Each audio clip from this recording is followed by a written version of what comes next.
Silver is making a pretty significant spike today, and there's a couple of reasons why we very well could see $25 silver soon. I'll talk about it and so much more as we take a look.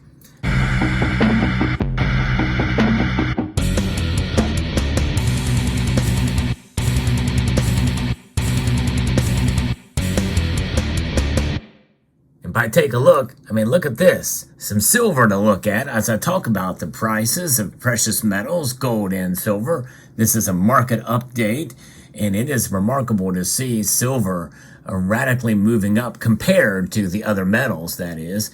Now, some people will say, well, a 2% increase in silver's price is not that big of a deal. Well, yes, if you stretch it out over a course of a week, and yes, if it gets knocked back down tomorrow, that's right. But nonetheless, for one day, anything over 2% is a pretty notable increase. That's 50 cents increase for silver today, and it is noteworthy and newsworthy.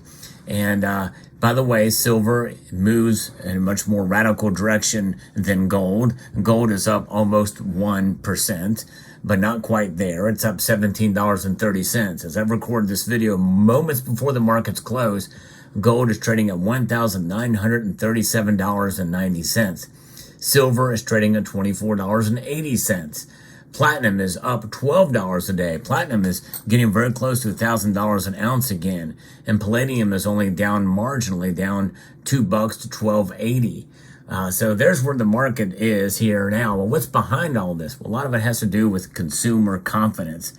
And there is a metric. There's a number for everything, it seems. Here is a piece from Ernest Hoffman that the consumer confidence has fallen to 106.1. Sounds like an FM radio frequency, does it not? I wonder what station that is. You know, is it going to have some depressing music on it? But gold prices continued their steep rise as U.S. consumer confidence has hit a wall in August. The Conference Board announced that its consumer confidence index declined sharply to 106.1 in August, down from July's downwardly revised reading of 114. The data came in well below expectations as economists were looking for only a slight decline to 116. Consumer confidence fell in August of 2023, erasing back-to-back increases in June and July. According to Dana Peterson, chief economist at the Conference Board, August's disappointing headline number reflected dips in both the current conditions and expectation indexes. Write-in responses showed that consumers were once again preoccupied with rising prices in general, and for groceries and gasoline in particular. And that is the catalyst, I think, for some of the rise in silver's price today, because oil is actually up today. In fact, as I record this video, oil is trading up at $81.19. That's up $1.09 today. That's a pretty big move, 1.3% increase today. So that is a pretty substantial for oil to rise in one day as well, too.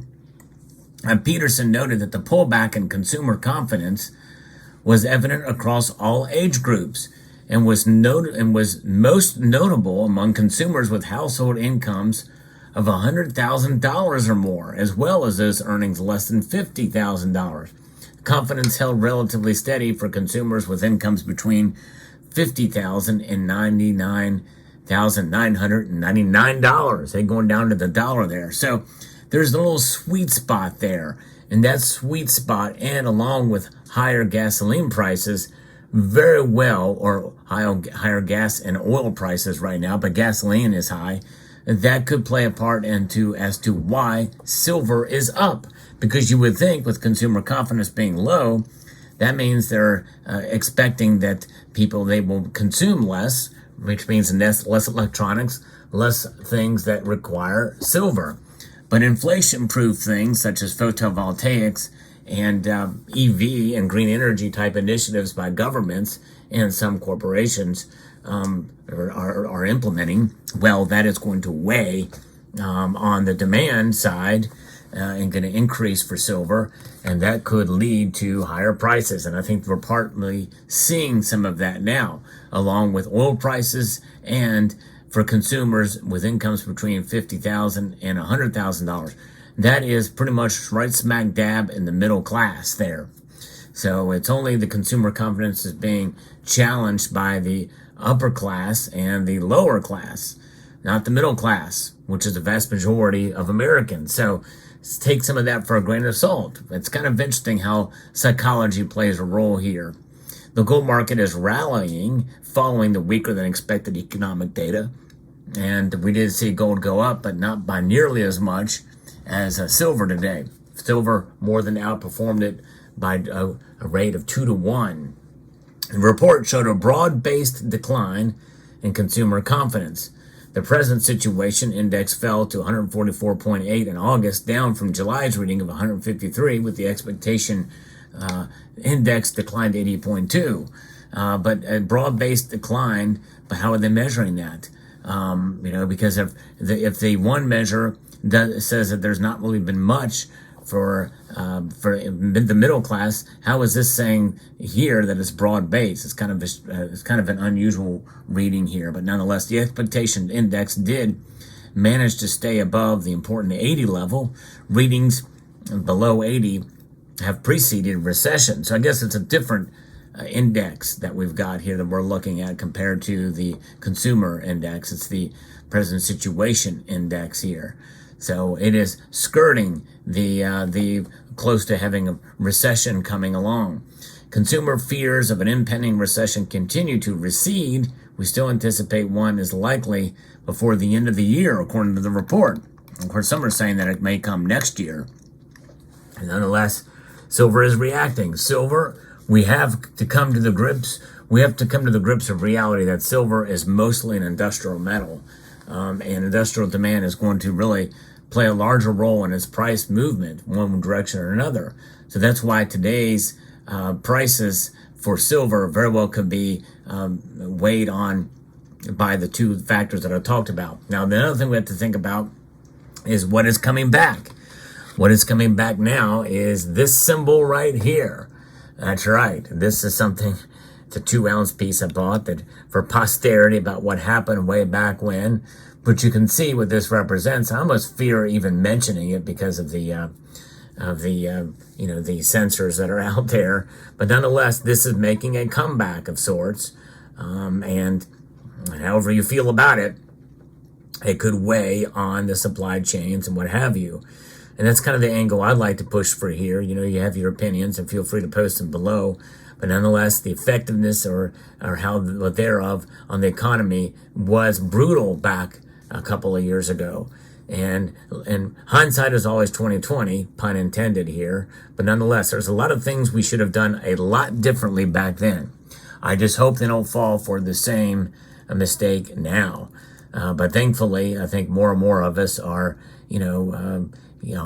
on a different footing and have a different attitude this time. And we're going to be much more resilient and much more defiant, hopefully, if it were to come down to that. But nonetheless, here we are, and silver's moving today, and it's fascinating to see it take a move in the upward trajectory. I did make a purchase today of a piece that's a relatively good deal. It just kind of sat in a local coin shop. Probably would have bought more if the prices were lower, but I got another one of these little compass rounds here they had in stock. These are hard to come by these days. I only found them. One dealer had them, and I bought a tube of them plus one. So this is the plus two that I have here for relatively cheap. I got something else, but I'm going to save that for another video. But nonetheless, silver is the metal to kind of watch here as we see the volatility in the markets. We could see it be smacked right back down again for other reasons in the next couple of days.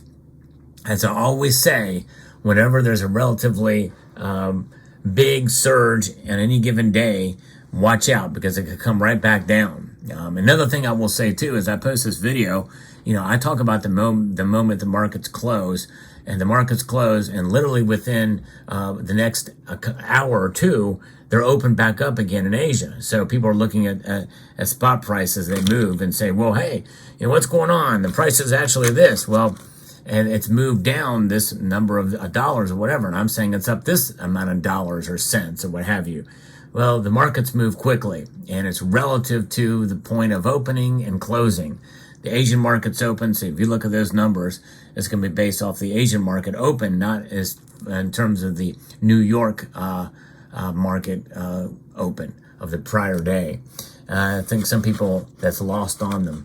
But nonetheless, there you have it. So post your thoughts down in the comment section below about today's movement and silver prices, especially interested to see as it gets closer to $25 an ounce. Do you think we'll see it go to $25 an ounce by the end of the week? I'd be very curious to know your thoughts. I'd like to extend a multitude of gratitude to you all for watching and encourage you to please rate, share, comment, and subscribe.